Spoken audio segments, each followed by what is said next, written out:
need to look at the most friction-free possible way to just get to do sessions with your people, period. So my first bit of coaching I'm going to tell you today is it doesn't have to be fancy. It doesn't have to be overplanned.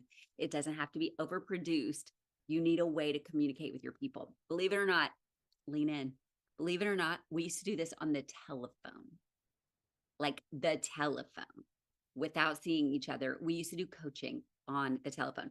I actually had an offer too back in, I'm trying to think, maybe the early 2000s. I had an email coaching offer where, because of my 4 kids, I have 4 ranging in age from 17 to 29, and I've always built my business while they were at home.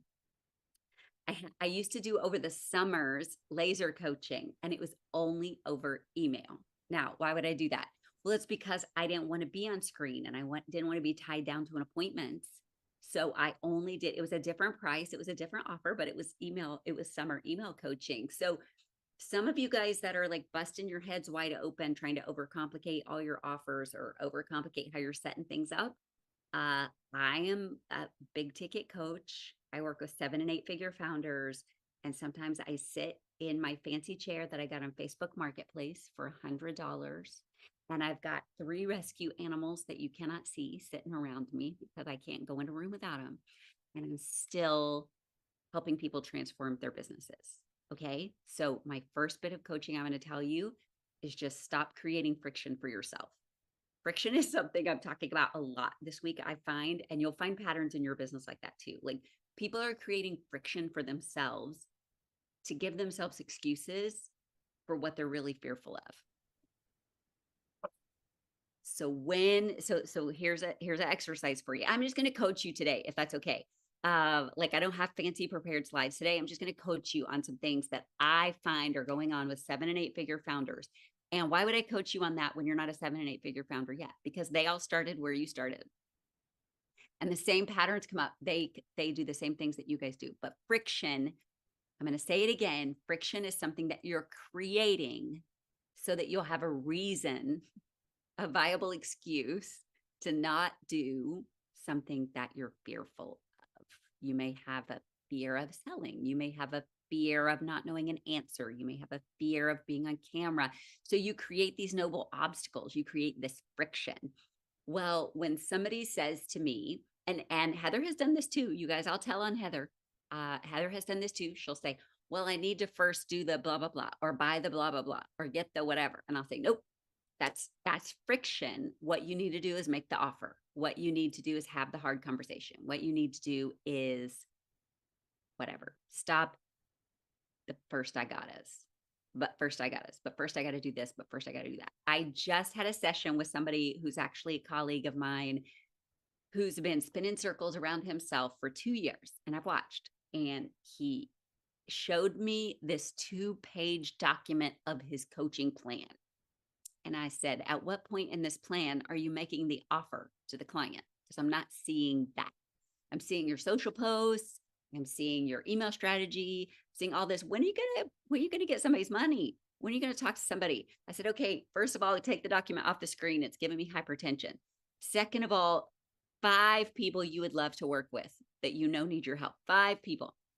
Write them down. Okay, now we're gonna do a voice memo or we're gonna do a video, and you're gonna say, hey, Candace, this is Carrie, and I need your help with something. I have room in my practice for 2 individuals to work with. You know, I only work with 5 at a time. I'm looking for 2, and here's what they look like, because I wanted to ask you, who do you know? They look like 7 and 8 figure founders that are working in coaching and training companies, primarily online, but maybe also in person. And they're doing great, but they're a little stuck on working too much, mental burnout, or staff issues.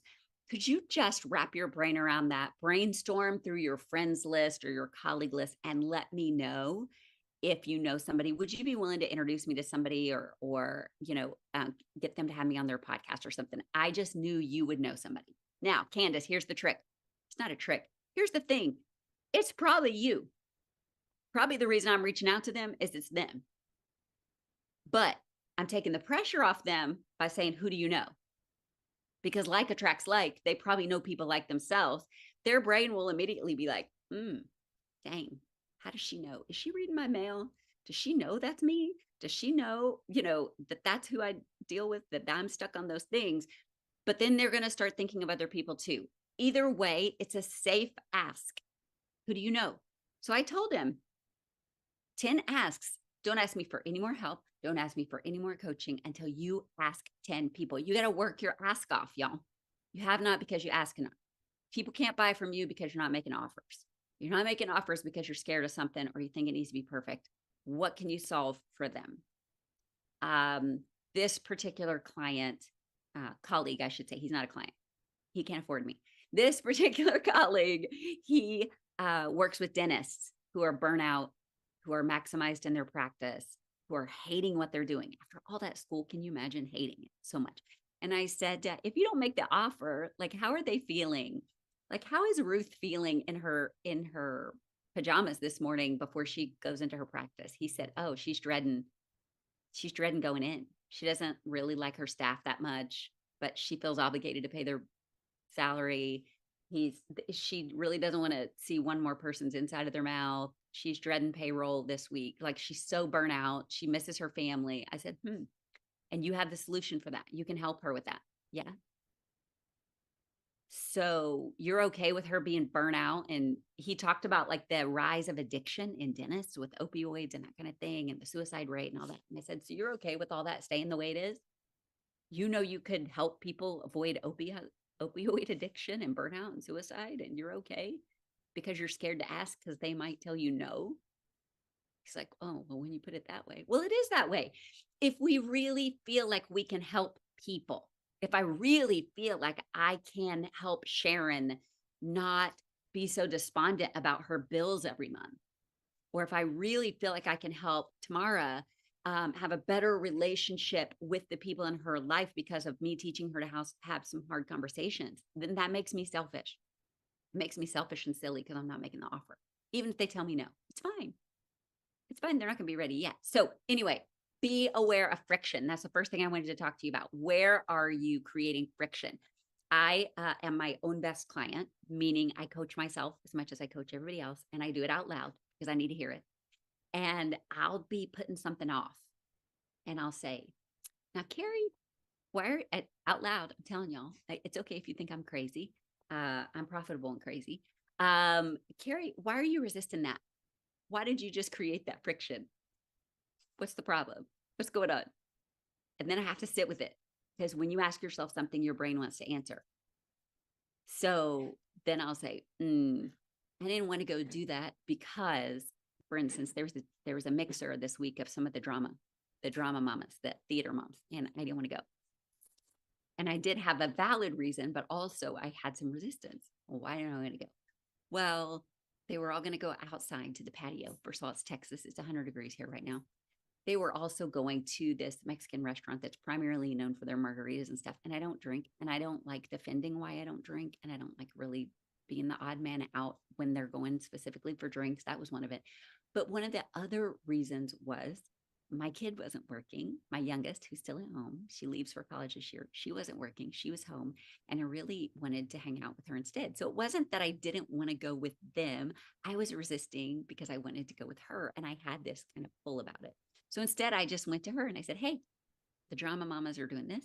Do you want to go with me and we can do that? Or would you rather us just hang instead? And we just hung instead and did our own thing. But I had created a resistance and I didn't even know why. And it was causing me some back and forth and angst. Does anybody else in the room, or just me, does anybody else in the room ever have this back and forth mental pull of should I, shouldn't I, can I, can't I? Yeah, sometimes that's because of a resistance or a friction that we have created. And hear me, it's okay that I didn't want to go hang out with those moms. That's totally okay. But I needed to know why, so that I didn't just think I was being unsociable or snotty or whatever, right? Make sense? So where are you creating friction? Carrie, why are you creating friction about this? What's the resistance around this? Why are you not doing this? Is it because you're fearing a lack of control? You're fearing it won't work. You're fearing what somebody's going to say about you. Maybe it's a technology you don't want to learn. Maybe you're afraid it's going to be expensive, or you're afraid somebody's going to ask you questions about it. My mom has a big thing about that. Like, what will I say when they ask me this? So I remove her friction, and I always role play with her, and I give her 3 or 4 answers. well, you might want to say this, or you might want to say that. And that helps her feel better. So friction is one thing. Where are you creating friction? If it's an actual friction, is it Locardia? Locardia? Is that correct? Is that how you pronounce it? Yeah. So Locardia, it might be an actual friction, like, oh, I need to do my LLC, or I need to create my legal paperwork, or I need to create a name for my business. If it's an actual friction, great. You ready for the advice on this one? Set your timer for 30 minutes and do the dang thing. Set your timer, because we can do anything for 30 minutes except planking.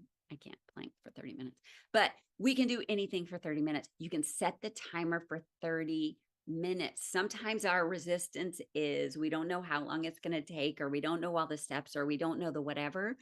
When the truth is, we just give ourselves a force function, a set amount of time, and do the thing and get it over with.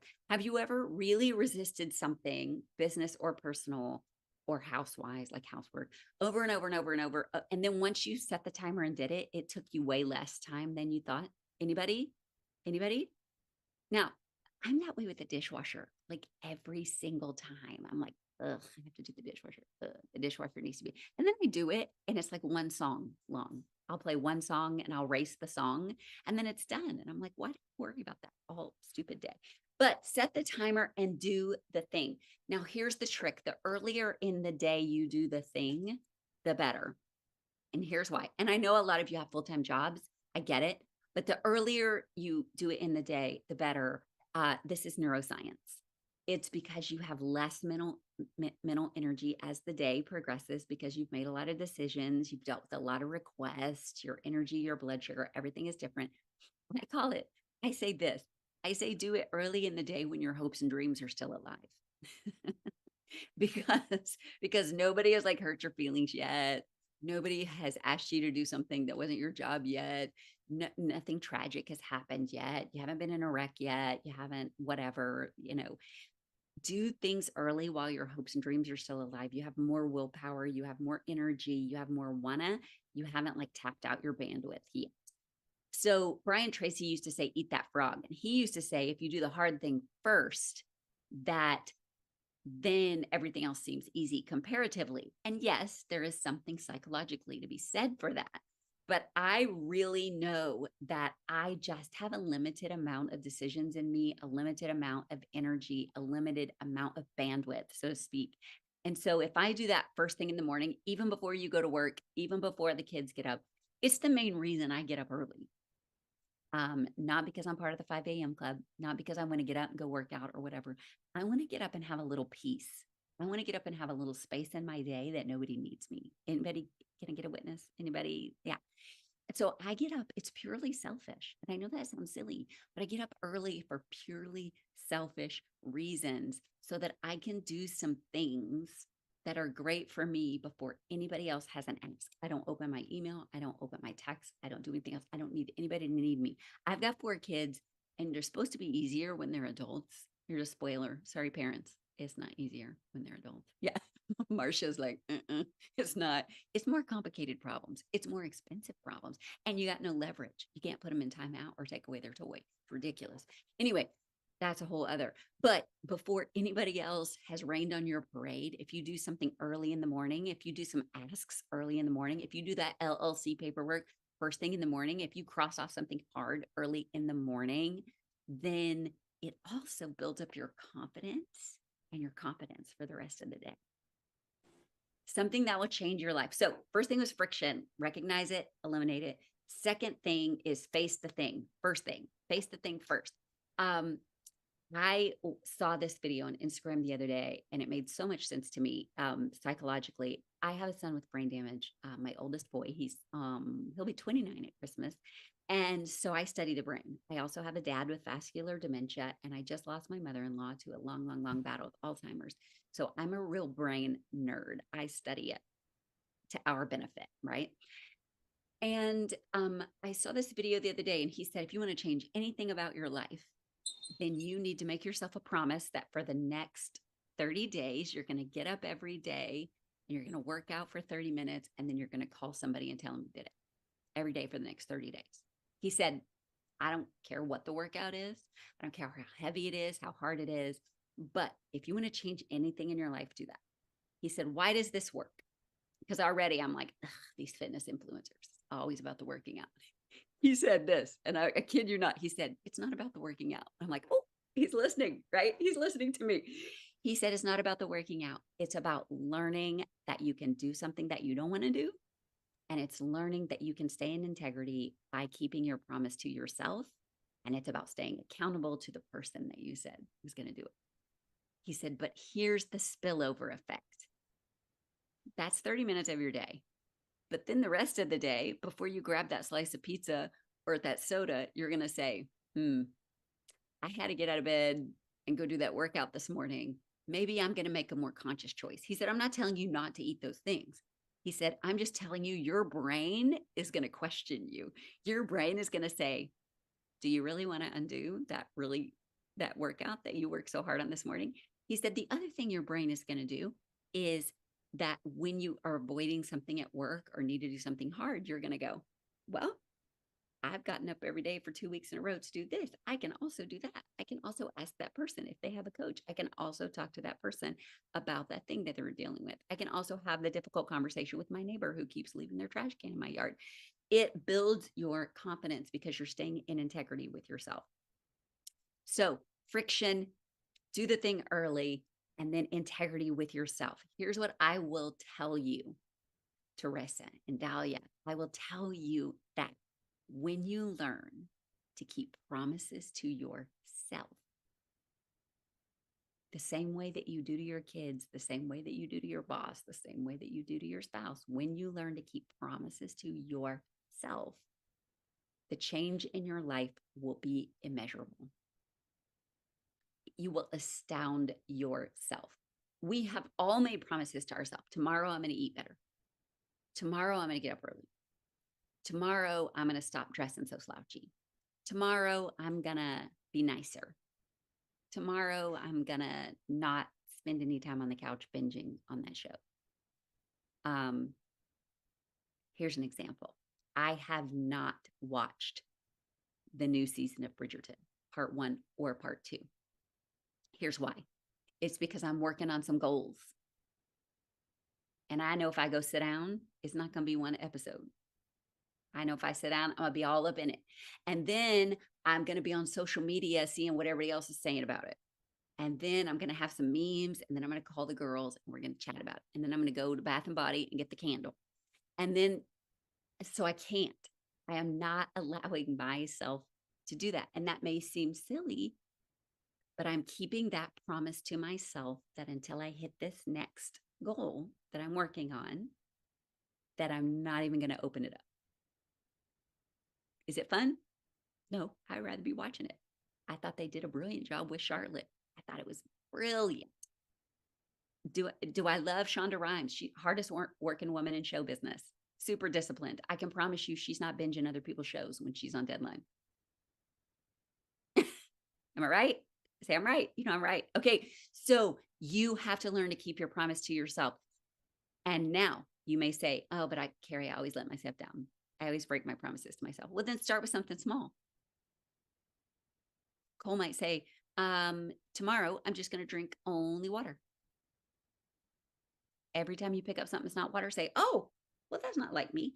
I made a promise to myself. I'm going to keep promises to myself just like I do to my kids. Because y'all know we'd be hanged if we don't keep our promises to our kids. To be like, Mom, you said we were gonna, right? Are you with me? We work really hard at being in integrity with other people. When you learn to do that also with yourself, it will change everything. Okay, so what is a promise? One promise that you can make to yourself for every single day. What is just one promise? The promise is not the important part. Are you with me? Whatever it is, I don't care if it's, I'm going to pick up the living room floor before bed every day. I used to be super messy, super chaotic, late everywhere, very disorganized. I was a pilot here, pilot there. Like my house was chaos back in the day. I had to work very intentionally to, number one, stop saying, I'm just a messy personality, creative mind, cluttered house. You know, I had to work very hard to overcome that. but it started with cleaning my sink every day before bed. Like that was the one thing I did every day, was scrub my sink before bed. Because in order to do that, what did I have to do? Like put the dishes in the dishwasher, right? And usually after I shine the sink, I'd be like, oh, that's so pretty. Let me go ahead and wipe down the counter too. But it started with the clean sink. That's the promise I kept to myself every single day. So what's the promise? The important thing is not what promise it is. It's that you're keeping it to yourself because your word matters. All right. Is this helpful so far? Type in the chat some of the things that are most helpful so far. And then we're going to talk about expectations and comparisons here in a minute. Friction, face the thing first. Yep. Keep your promise to yourself. Yep. Integrity with self. Right. Right. The problem is we think there are no consequences when we don't keep our promises to ourselves. We think it's a victimless crime. It's the biggest crime ever. It makes us victims. Yes. Yes. Okay. So something else I want to talk to you about is social media and cohorts and comparisons. There are periods of time. As a matter of fact, one of my kids, the 20-year-old, has decided a no social media summer for herself because she can't help but compare, and it's not good for her mental health. So she's just off for the summer of social media. I kind of love it. I didn't tell her to do that. She wouldn't have done it if I told her, honestly. But she had to decide that for herself. I don't think there's inherently anything wrong with it if you're healthy enough to handle it. So my number one rule is I either put it in perspective or put it away. Watching everybody else's vacations, watching everybody else's perfect kid while yours is being a little hellion, like whatever, you can just go, well, that's just the perspective they're showing me. It's fine. Everybody is different. That's fine. If you're healthy, that's fine. But if it's making you feel bad about where you're not on vacation, it's making you feel bad about what your financial situation is, if it's making you feel bad because your little hellion's acting out, then put it away. If you cannot put it in perspective, put it away for incoming social media. Now, you can still use it for outgoing social media, for business posts, for those kind of things, but I'm going to encourage you to be a creator and not a consumer. Be a creator, not a consumer. You don't have to be up on everybody else's news. You don't. Period. So that's one thing I wanted to say. But here's the other thing. When Heather or when other people post case studies or success stories or commercials or befores and afters, that's not for comparison purposes.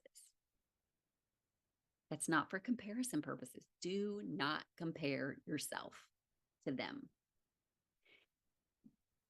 It's a trap. Like you're either comparing yourself because you're doing so much better than them and you're a little smug about it, which means then you're going to underperform because you think you've already made it, or you're going to beat yourself up because you're not where they are and you think you're never going to be where they are. So don't compare. Instead, I want you to reframe it this way. Ready? Are you open to listening to a mindset shift? Wave at the camera if you're open to a mindset shift. Okay.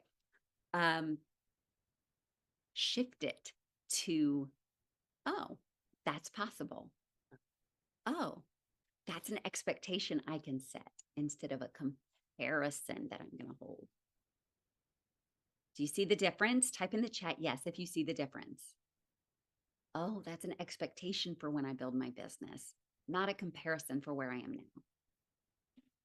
Wave at the camera for me if you felt that shift in your being. if you felt the weight off your shoulders with that. It's a portal of possibility. We don't post those things so that you will feel worse about yourself or so you want to be like that person, but so that you can see what is possible.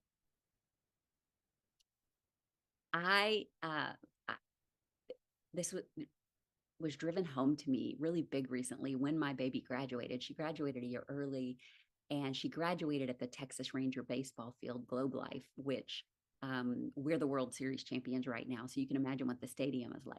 There were 12,000 people. And my girl, when she walks across that stadium with 12,000 people there, she's just like waving. She's little kisses. She is so comfortable and at home on that stage in front of 12,000 people. Why? Because she was born for that? No, because she has seen that modeled for her, because she knows that is possible, because that's what I do. And I've exposed her to that. She's seen me address crowds of that size and wave to crowds of that size, because guess what? It's not 15,000 people. It's humans. It's beings. It's people just like us. But I set that expectation. She hasn't been comparing herself all her life because, oh, I've never been on stages like that, like my mom. She just had an expectation that when she did, if she did, it'd be okay. You see the difference? I knew that was possible because of mentors that I had seen make it possible. People like Zig Ziglar and Bob Berg and Anthony Robbins and Eileen Wilder and people that are on big stages. And it's nothing but a thing. It is what it is. So that I'd be ready when I got there, but not so that I would feel bad or sabotage myself in the meantime. Type something that bubbled up for you in those last couple of points. Anything that bubbled up for you. Social media, we're not using it for comparison. We're using it for expectation and possibility. And if you cannot put it into perspective, you need to put it away. While you're typing, I'll say that I saw a picture the other day of a speaker that I know, and he did this great virtual conference, but he was standing in a room where they did all the projections on the walls. So on the walls, you could see everybody's Zoom pictures, all the Zoom pictures. And then the picture was over his shoulder. So you could only see his back, but then you could see the thousands of people on Zoom in front of him. And so I could have said, oh, I want to do a Zoom like that. Oh man, I've never done that. He's so much better than me. Why can't I do something like that? I could have done that. Instead, I screenshotted the picture. I named it expectation and visualization, and I put it on my desktop because I want a picture like that. And now my brain will start eliminating friction. And now my brain will start looking at ways to make that happen. So, what has already come up for you? Are you creating friction for yourself? Are you willing to admit that? Yes or no? Talked to somebody the other day that wanted to start doing some stuff on YouTube, and they said, yeah, but first I need to go get such and such camera. I said, no, you don't. Like, we were literally on Zoom while they told me this. I said, you have a camera. I'm looking at you on it. Why do you need to go get a different camera? And then I said, show me your phone. They showed me their phone. I said, oh, look, there's a second camera. You've already got two. How many cameras do you need in your studio? They were creating friction. Yeah, friction is real. But first I gotta. Dahlia said, speaking to crowds spoke to me. I've been visualizing that for my future. Yeah. And so what's your next step for that? Speak to one, speak to two, do group coaching, do podcasts, be in front of other people's groups, pitch yourself to stages. Absolutely. Dahlia says, I create friction 24/7. Yeah, because it makes us feel busy. It makes us feel busy. So instead, you have to say, what is the result that I want? What is one thing I can do to move me closer? What is one ask I can make? What is one task I can do to get me closer to that? Candace says, such a relief to know I have control. Yeah, if we don't have control, then we relinquish it to everybody else. Let me tell you this story. I'm in the process of writing an article about this. I just have to go gather a couple more facts, but I saw that J-Lo, and there were about 10 different bands named in this article. J-Lo and all these other big name bands with great followings, they're very popular bands, are canceling their tours. They're canceling their tours and refunding money because ticket sales are down, because they can't fill seats. And this article is saying that the artists are blaming the economy. Okay. Have we ever blamed the economy? Yes or no? Raise your hand. Yes. Economy's bad. Yeah. Stupid economy. However, Taylor Swift is on month 14 or 13 of the Eras tour. She is selling out stadiums of 70, 80, and 90,000 on the daily basis. Her tour, the one tour, is an 18-month tour. It's not even over to Christmas. And I can promise you there are people going multiple times. And I can promise you there are people flying from the United States to the UK and to Paris to see her because tickets are cheaper over there. So they're buying airfare to go see her over there. So not only are they going, and y'all, her audience is primarily millennials and younger. And they don't own anything. They rent everything. They finance everything. They're the ones presumably hardest hit by the economy, but they're making space and taking finances to put towards what they think is important. Okay, Taylor's an anomaly. We can't compare to Taylor. All right, let's talk about George Strait. George Strait just had a concert in Texas, in College Station, Texas, which has nothing but a college there. There are no restaurants. Like it is a nothing little town. He had a concert 3 days ago there. 110,000 people at the George Strait concert. His audience is primarily Gen X and older, blue collar, working folk hit by the economy in nowhere, Texas. People having to rent out entire Airbnbs because there are not enough hotels. 110,000 people. But yet, these other artists can't sell tickets because the economy is so bad.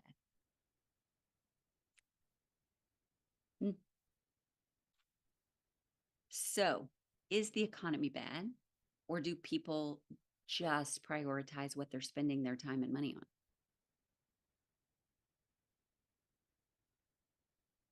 Is this a little uncomfortable for anybody?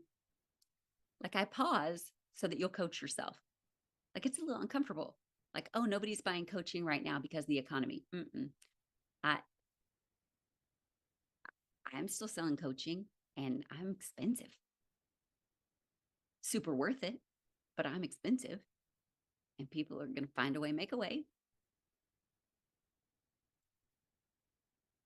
My keynote, because I take the year off when the kids are seniors, because I kind of take the year off. My keynote, I decided this year that I wasn't going to leave the house for less than $50,000.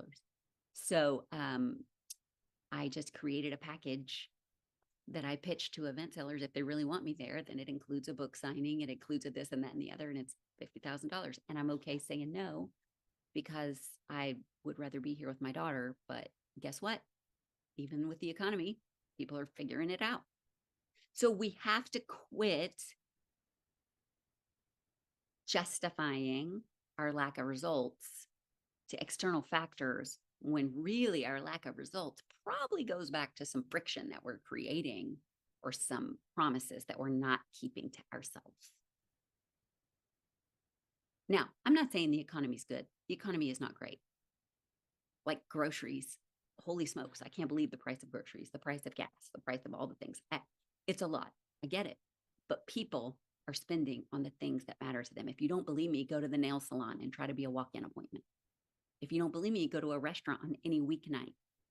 It lines out the door. People aren't cooking, apparently. If you don't believe me, check what everybody's carrying for their phone. Like, I can't believe what some of y'all are spending on phones and phone plans. It shocks me. I carry my phone until it like absolutely gives up. I am not one of those, let's upgrade the phone and carry a payment on it. I just cannot do it. Well, for kids, that's probably another reason I can't do it. But also, I make my kids pay their phone plan from their sophomore years on. Like, I'm just not doing that nonsense. So people pay for what's important to them. So I want you to think that in your coaching business too. When you say people aren't going to be able to afford this, people aren't going to want to do this. Yeah. Taylor Swift, George Strait, Tesla, Macintosh, college, anybody that's sending anybody to college, like they're finding a way and making a way to do all of the above.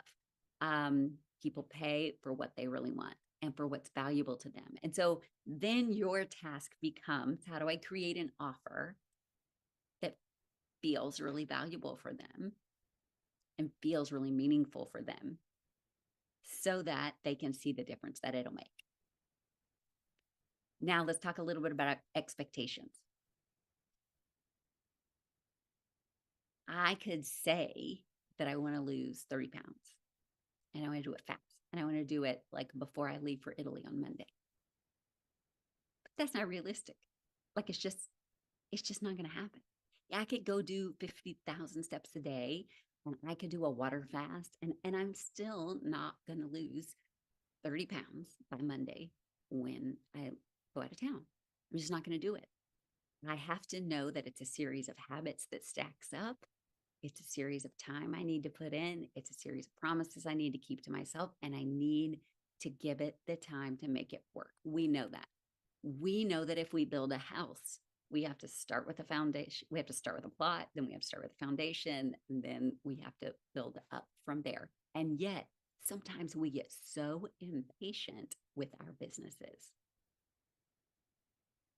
All right. We get impatient that our business isn't growing as fast as we want it to. Has anybody ever been impatient with their business? Type a yes in the chat. Listen, I've been in business for like 25 years, and there are times that I have been impatient with my business. Yeah. Oh, that's everybody. Everybody every day. There you go. So impatient. But we also wouldn't expect to give birth tomorrow and then that child be driving next week. Some things just flat take time.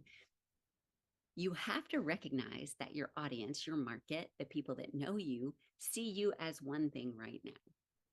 We have to keep exposing them to the new us that we are before they really believe us. And in the meantime, go meet some strangers because they're going to believe you a lot faster than the people that you know.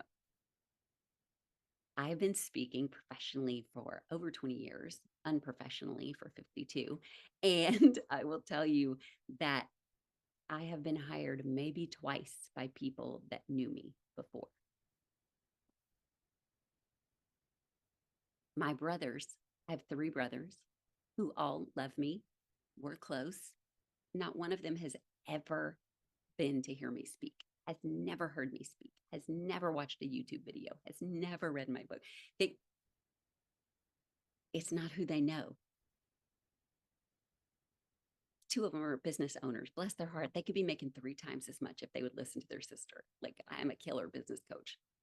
Bless them. It's all right. It's okay. It's okay. I didn't build my business with them. I built it with or without them. I call that the wow factor, with or without the people that you know already. You got to quit thinking that the people that you already know are going to do something about your business. They don't care. They're not going to refer you to people because they don't know that you're going to stay because they've seen you break promises to yourself. Sorry, I didn't mean to go to preaching, but it is what it is. The wow factor, with or without, yet. So you have to be okay posting content that they may or may not agree with, or that they may or may not say, who do you think you are? This is the new me. This is what I'm doing. Like if they went to college and then they went to medical school and then they got a license and they were qualified to be a doctor, that same person that bullied you in school, you probably wouldn't go to their practice because you remember what a bully they were, but you would trust that they were qualified. Well, that's what people are watching you do as you go through the academy and as you go through your training. They're watching. They're watching and they're cautious. They're watching and they're cautious. But the other people that step into this part of your journey will just say, oh, wow, she has studied and trained and she really knows how to do this. I'm going to trust her because of these case studies she has, because of these testimonials she has, because she's so consistent. And I see her posting and she knows what she's doing. Y'all, I was not born a business coach. I was not born a speaker. None of us is born with the circle of influence and doing what we do. Heather was not born with the practice. You weren't born with clients, were you, Heather? Didn't that take some time? Yeah, took some time. Took some time. It took you reducing friction. It took you keeping promises to yourself, and it took you focusing on the asks. We all start at 0. Yet, Dahlia says, my pastor has an opinion about whatever I say and wants to let me know about it. Okay, here's a little trick on Facebook. When you post, first of all, I'm a preacher's kid. I don't know if I said that. I'm a preacher's kid and I'm married a preacher's kid. I have a unique perspective on this. Now, my pastor loves my business training and stuff. He wishes like he would put me in the pulpit and let me raise some tithe. Like he's a big, big fan. But here's what I would say about that. On Facebook, you guys, you can go in and when it says who to post to, friends or a specific list or public or whatever, you can click that drop down and it'll say friends accept, and you can click people who you don't want to see it. just create you a little list of people that you don't need their voice in your head. You can exclude your pastor from every single Facebook post that has to do with your business until you're braver that you don't give a rip what he says. Bless his heart. I say his because I'm just assuming. But now they do come around. I'll tell you this. My former pastor, my dad was associate on his staff. At one point, he was arguing with my mom about paying a speaker to come in for a retreat. She wanted $1,000 budget for a women's ministry speaker to come in, which makes me sad. But she asked for $1,000. He said, the pastor at that time, not my daddy, let me just get that clear. He said, what woman has anything worth $1,000 to say to a little church retreat? And this is about 10 years ago. And my dad, first of all, is former military, then pastor. He's about 6'2". I'm the only girl. I have 3 brothers and then me. And I am probably the favorite. He was sitting back having his coffee, and the pastor said that. And he said, Carrie's not even going to bring you a cup of coffee for $1,000. He said, so I think you probably need to adjust your expectations for what speakers charge, because you're not going to get anybody in here worth their salt for $1,000. You need to adjust your thinking, pastor. So now my dad didn't always think that way about pricing, and he did have a lot of money issues, but they do come around. But Dahlia, to protect your own heart and your own brain, just deselect your pastor from any of those posts, and that way you don't have to think about it. Hey, you guys, those of you that are worried about posting on social, use that feature. Deselect the mamas from the school. Deselect the people you went to high school with if you want. I can promise you, after a few months of your confidence and keeping your promises to yourself, you won't care and you're going to post it for everybody. My high school friends that wanted nothing to do with me, and I was not popular, I was not one of the cool kids, they all love to tell people about how we always knew Carrie was going to do. They all think I'm famous. And so now they tell everybody, but I still don't go to their reunions. Like, you just have to decide that it's okay for them not to matter. There are 2 people's opinions, other than my family that lives in my house. There are 2 people whose opinions I listen to. You ready? People that I pay for their opinion, my coach, and people that pay me.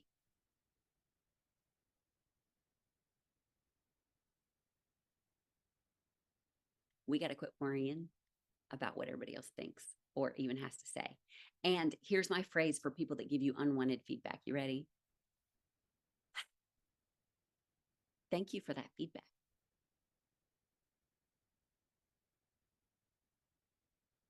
That's all. That's it. I don't argue. I don't convince. I don't educate. Thank you for that. If they ask something that's inappropriate, I say, that's so interesting that you would ask that. And then that's all I say. I leave it there. I have 2 adopted kids. And so we get inappropriate questions, and we always have. And I'll say, that's so interesting that you would ask that. And I leave it. I used to insult their home training, but I don't do that anymore. I just say, that's so interesting that you would ask that. Thank you for that feedback. Thanks for that feedback. Notice I didn't say, I appreciate that feedback. I did not say that. I'm not trying to make anybody feel better about themselves. I'll just say, thanks for that feedback. Is that helpful to anybody? You do not have to justify, educate, or cater to the ignorant. Most of them are ignorant by choice. Bless their hearts. That is the best Southern saying ever, because it can mean so many different things. But I just bless and release them, like mentally in my head. Bless and release. They were never going to be a paying client anyway.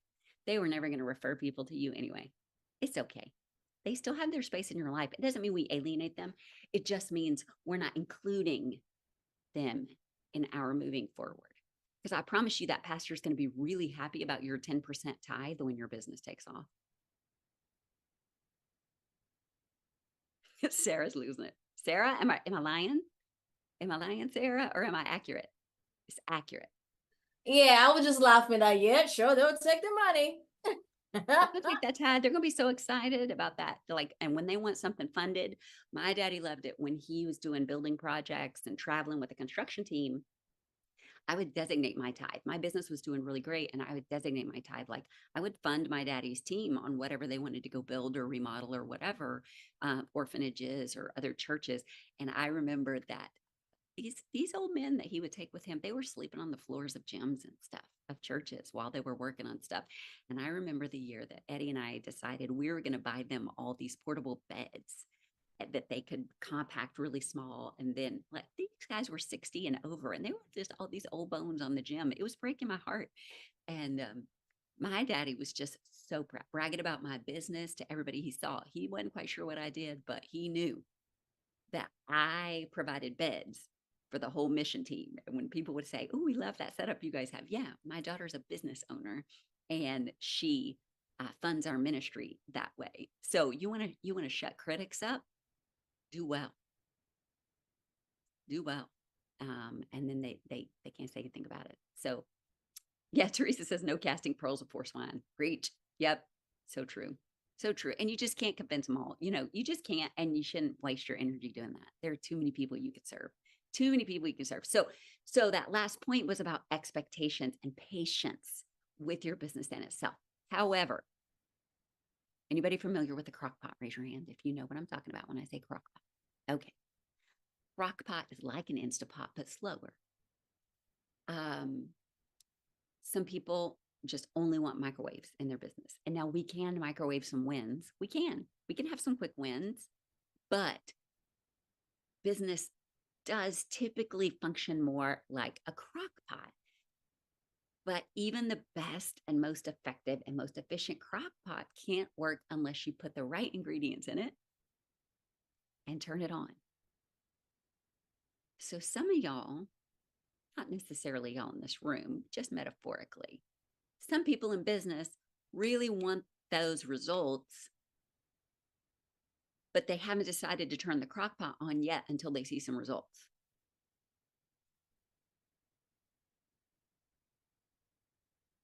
Like, I want to see that this really works before I go all in. I want to see that this really works before I tell people on my Facebook that I'm doing this. I want to get at least 3 or 4 clients before I start being public about this. What kind of sense does that make? That doesn't make sense. Like, we're either in or out. My mama said when I was 3, we were Coast Guard kids. And so we had to learn to swim really young. And so I knew how to swim and I knew how to save my own life in the water. But when I was 3, we were taking advanced swimming lessons and strokes and all those kind of things. And she said, I was just very clear with that swim teacher that I'll do anything you want as long as I don't have to get my face wet. I don't like getting my face wet. Well, in the pool, that's going to limit your effectiveness. Some of y'all are really trying to avoid getting your face wet. Does that hit for anybody? Say yes. You got to be willing to go on in. Not, I'm trying this business. I'm thinking about this business. I'm considering this business. Are you in or are you out? What you do is you work with this type of client who wants to get this type of result so that you can get this with them. Marcia says, I'm working on breaking through my mind blocks. Your mind blocks typically are set up to protect you. You think they're protecting you. Really, they're probably prohibiting you. And so the exercise I recommend for that is the, what's the worst possible thing they could have? Exercise. So when somebody says, "Ooh, I would do that Facebook post, but I'm a little nervous about it." Okay. I acknowledge that. I honor that. Nervous about it. So Marcia, what's the worst possible thing that could happen if you post it? Somebody might comment something ugly. There's this really cool feature. It's a delete. You can delete that comment if it hurts your heart. Anybody ever used the delete before? Yeah. If they're ugly and you don't know them and they're rude, there's a feature called block. They don't have to be. Would you keep somebody inside your house if they were abusive at your dinner party, or would they be invited to leave? Like, your Facebook page is your dinner party. Okay. So if it's a negative comment, you can delete it. So the first trick we talked about was doing the post and alienating some people from that post. And you can do that while you're working up your confidence. The second is What's the worst thing that could happen? Okay, somebody says something ugly. Great, delete it. Once you build up a fan base, Marsha, I'll tell you, you won't have to delete it because your people will come to your aid. I don't have to worry about trolls on my posts because my fans, my friends, my audience, they are they're like Swifties but older. They will come to Carrie's aid. They will be like, you are out of your ever loving mind if you think you're going to come for Carrie like that. Did y'all see how somebody attacked Dolly Parton recently in a news piece and people came for them? They came for them. They're like, nope. I don't even care what you're talking about. You do not come for Dolly. She's a national treasure, right? So that's what you're building, Marsha. You're building some people that will come. But in the meantime, you just delete those comments. It's okay. You don't have any responsibility to leave them there. Okay, so that's one thing that could happen. The other thing that could happen is you make an offer and people don't say anything or they say no, right? Does that cost you money when they do that? Does somebody go into your bank account and withdraw money when somebody says no? No, never happened to me. And I've been doing this a really long time. No, it does not cost me money. Sometimes it helps me know how to address an objection better later, or it really highlights why they wouldn't have been a great client for me in the first place, or it helps me know what's more attractive in my offer. But it doesn't really hurt anything but our ego. Write that down. Do y'all know how to spell ego? EGO, ego. When we have our feelings hurt, it's really our ego. When we're fearful about what they'll say, it's really our ego. Even then, you can repair your ego. It's fine. Just be like, if I was in junior high and somebody said that, what would my mama tell me to tell them or not tell them? But you don't want to give them any power. Okay, what's the other worst thing that could happen? Nobody responds at all. Great. That's research. That means you either need to be posting at a different time of day, posting a different kind of compelling offer or content, or you need to be gathering more people in your audience. There's just maybe not enough people for a sample set. Okay. What's the best possible thing that could happen? They could share it with a friend. They could give you a nice compliment. I get the nicest note from somebody recently that's been following me for a million years and has never bought a thing. And they said, reason I follow you is you make me feel brave. I've always thought you were so brave. And in my family, brave women were not treasured. Like I have it stuck up on a bulletin board. That's a paycheck of the heart. Mary Kay Ash used to call that a paycheck of the heart. Like, what's the best possible thing? You could help somebody else believe in a dream. You could encourage somebody else. You could help somebody learn something that's going to be healthy for them, right? You could also make a sale. They could make a referral and you make a sale, right? How many more positives did I list than negatives? So many more. But what does not happen if you never post? You never get your feelings hurt, but you also never get a sale and you never help anybody.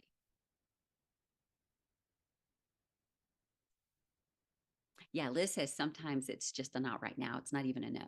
Yeah, I've had people on my email list for like 20 years, but then all of a sudden bought all the things. So you just really never know. They might be in a bad relationship. They might, be dealing with an addiction. They might be really hating their job and stuck. And, we just never know. So we just have to keep doing what we're doing. Okay, Dahlia said, sometimes I wake up at night with a slight nausea after I posted something that sounds powerful to some women and who will message me about it. It's weird that I feel these physical things too. Yeah, that means you're HSP, highly sensitive personality, and also empath. Yeah, that's important to know. It's why you shouldn't watch the news. It's why you shouldn't let people trauma dump on you. It shouldn't, yeah, you just can't do that. You have to know. Some people it doesn't affect them that way, but I'm the same way. And sometimes you post those things because you need to post those things for you. Make sense? Sometimes it's not about who else is going to read it. It's the act of you having done it. I'm more aware of those who won't respond. I know they're seeing my content. I want to unpack that for a minute. I want to unpack that. Yes and no. First of all, you have to know that because of the algorithms, only about 15% of people in your feed at any given time are going to see your post. It depends on frequency of how much you're posting. It depends if they've engaged with your stuff in the past. It depends if you're engaging with them. A lot of people simply are not seeing it. Hear me say that. They're simply not seeing it. Can I teach you a little ninja Facebook? Okay. Are you ready? Shh. You have to promise not to tell. Okay. I'm just kidding. It's not top secret, but like, I don't want it to quit working. Let's say, do you guys have a chicken list? Do you know what I mean by a chicken list? Like 10 people you'd love to work with, but they kind of scare you or they kind of intimidate you, or you think yeah, you should have a chicken list. It helps you know what to aspire to. And then you should dig deep to the friction of why do you think they're better than you? That's a whole other psychological topic for another day, but you should have a chicken list. And if you're connected to those people on Facebook, then what you want to do is, if you're going to use Facebook or Instagram, you go engage with their stuff. So for instance, I'm going to use you guys' names as my chicken list, right? I'm going to go in very strategically. I'm going to set my timer for 30 minutes on Facebook, and I'm going to go in and look at Ruth's profile. I'm going to like a picture and comment on a post. I'm going to go to Heather's profile and I'm going to comment on a story, or I'm going to share something she said. And it's all going to be very authentic. I'm not going to say anything I don't mean. I'm not going to be dumb about it. I'm going to be real, but I'm going to be strategic. I'm going to go to Marsha's profile and I'm going to say, oh, happy anniversary. Love that outfit, or blah, blah, blah. Then I'm going to go to Sarah's, right? It's going to take me this long. Do you see how long that's going to take? I'm not going to go on Dr. Sarah's timeline for the past 2 years. That's weird. Don't bring up her Italy trip from 2010. Don't do that. I'm saying some of her most recent stuff. Okay. I'm going to work through the list. It's going to take me less than 30 minutes. Then I'm going to go post that content, Dahlia, that made me a little nauseous. And then I'm going to go post that on my Facebook page. Because here's why. Those people have all just seen you. When next time they log on, they're going to get notifications that you were on their page. Facebook is now going to say, oh, you guys are engaged with each other. We're going to show her more of your stuff. Then part 2, Nosy Nelly is going to go, oh, let me go see what Heather's up to. I need to go reciprocate. And then she's going to come over and she's going to say, she made $1 million. I didn't even know what she was doing now. Let me look at more. And then the next day, you pull up your chicken list and you go engage with those people. And guess what? Their stuff is going to start showing up for you more because you're engaging with them. And it's going to start putting your stuff in their feed more. You see what I'm doing? It's strategic. It's not manipulative. Well, if we're manipulating anybody, we're manipulating Facebook, because I'm saying to Facebook, I want to see these people and I want them to see me. But you can't just post in the void and then run away.